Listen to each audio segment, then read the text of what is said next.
Hello everyone, in this video I will show you how to connect Metapixel to Shopify. Right, so this is very easy thing to do. So you have to install, let me show you, you have to go to the apps here. Now go and click on apps and sales channel.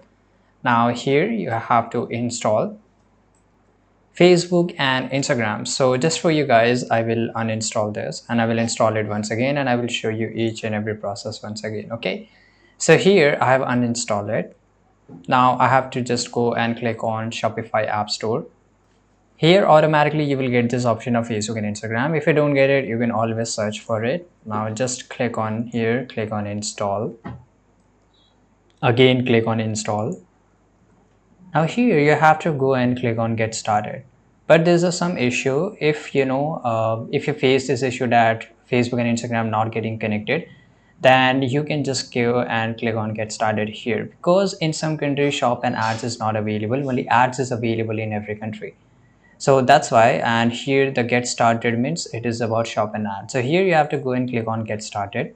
And if you want to just run ads, then just go and click on get started or the ad section. Now here we have to connect our Facebook account.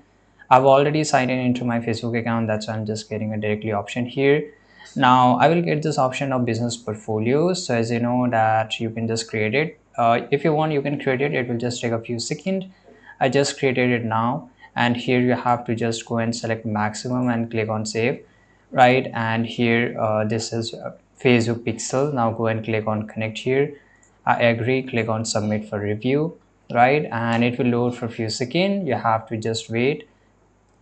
Now as you can see, we have connected. Now you can just go to setting, you can just run ads, and you can do anything you want. If you want to change your Facebook pixel, you can just go and click on change and you'll be able to do it. So this is how you can do it. It's really easy. I hope you found this video very useful. Subscribe.